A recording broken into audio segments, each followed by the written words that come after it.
సమూయేలు మొదటి గ్రంథము 19వ అధ్యాయము. అంతటా సౌలు, మీరు దావీదును చంపవలసినదని తన కుమారుడైన యోనాతానుతోనూ తన సేవకులందరితోనూ చెప్పగా, సౌలు కుమారుడైన యోనాతాను దావీదు యందు బహు ఇష్టము గలవాడై ఉండి దావీదుతో ఇట్లనెను: నా తండ్రి అయిన సౌలు నిన్ను చంపవలెనన్న ప్రయత్నము మీదనున్నాడు. కాబట్టి నీవు ఉదయమున జాగ్రత్తపడి రహస్యమైన స్థలమందు దాగియుండుము. నేను వచ్చి నీవు ఉన్న చేనిలో నా తండ్రి యొద్ద నిలిచి నిన్ను గూర్చి అతనితో మాటలాడిన తరువాత నిన్ను గూర్చి నాకేమైనా తెలిసిన ఎడల దానిని నీతో తెలియజెప్పుదుననెను. యోనాతాను తన తండ్రి అయిన సౌలుతో దావీదును గూర్చి దయగా మాటలాడి, నీ సేవకుడైన దావీదు నీ విషయములో ఏ తప్పిదమును చేసినవాడు కాక బహుమేలు చేసెను గనుక, రాజా, నీవు అతని విషయములో ఏ పాపము చేయకుందువుగాక. అతడు ప్రాణమునకు తెగించి ఆ ఫిలిష్తీయుని చంపగా యెహోవా ఇశ్రాయేలీయులకందరికీ గొప్ప రక్షణ కలుగజేసెను. అది నీవే చూచి సంతోషించితివి గదా. నిష్కారణముగా దావీదును చంపి నిరపరాధి యొక్క ప్రాణము తీసి నీవెందుకు పాపము చేయుదువని మనవి చేయగా, సౌలు యోనాతాను చెప్పిన మాట ఆలకించి, యెహోవా జీవము తోడు అతనికి మరణశిక్ష విధింపనని ప్రమాణము చేసెను. అప్పుడు యోనాతాను దావీదును పిలుచుకొని పోయి ఆ సంగతులన్నీయూ అతనికి తెలియజేసి దావీదును సౌలు నొద్దకు తీసుకొని రాగా, దావీదు మునుపటిలాగున అతని సన్నిధిని ఉండెను. తరువాత యుద్ధము సంభవించినప్పుడు దావీదు బయలుదేరి ఫిలిష్తీయులతో యుద్ధము చేసి వారిని ఓడించి వెనుకకు పారదోలి గొప్ప వధ చేయగా, యెహోవా యొద్ద నుండి దురాత్మ సౌలు మీదికి వచ్చెను. సౌలు ఈటె చేతపట్టుకొని ఇంట కూర్చుండి ఉండెను.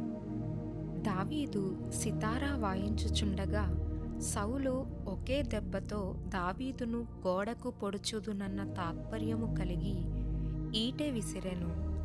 దావీదు అతని ఎదుట నుండి తప్పించుకొనినందున ఈటె గోడకు నాటగా దావీదు ఆ రాత్రియందు తప్పించుకొని పారిపోయెను. ఉదయమున అతని చంపవలెనని పొంచియుండి దావీదును పట్టుకొనుటకై సౌలు అతని ఇంటికి దూతలను పంపగా, దావీదు భార్య అయిన మీకాలు, ఈ రాత్రి నీ ప్రాణమును నీవు దక్కించుకుంటేనే గాని రేపు నీవు చంపబడుదువని చెప్పి కిటికీ గుండా దావీదును దింపగా అతడు తప్పించుకొని పారిపోయెను.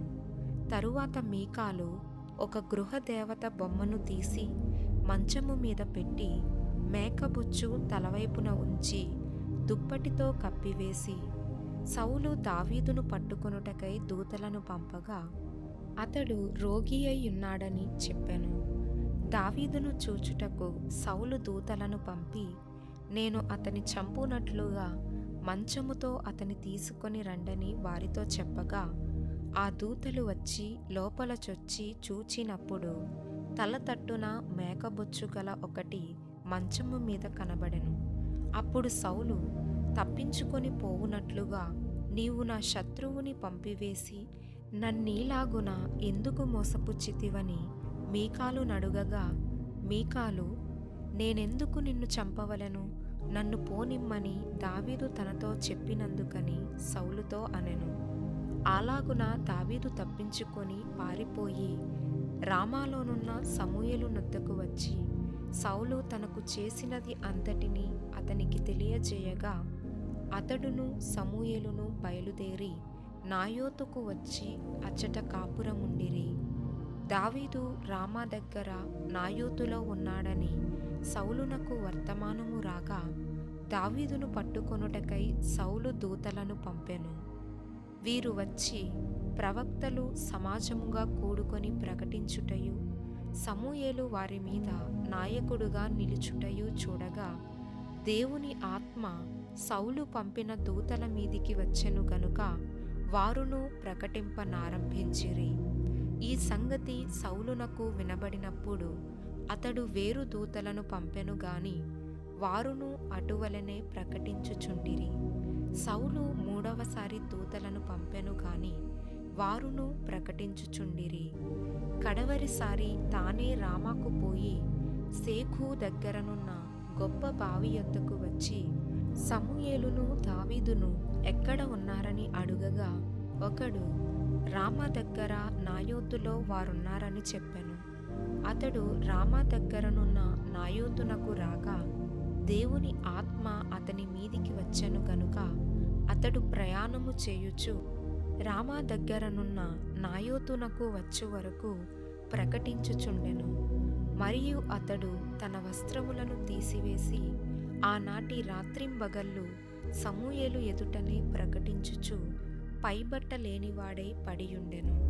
అందువలన సౌలును ప్రవక్తలలోనున్నాడా అను సామెత పుట్టెను.